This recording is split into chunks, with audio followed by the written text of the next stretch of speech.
உள்ளத்தின் பந்தங்கள் எல்லாம் நீ சொல்லி தந்தாயே.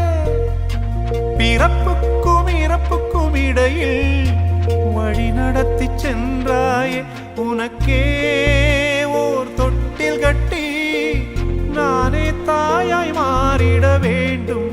ஆராரிராரோ நான் இங்கே பாட, தாயே நீ கண்ணுறங்கு என்னோட மடி சாய்ந்து.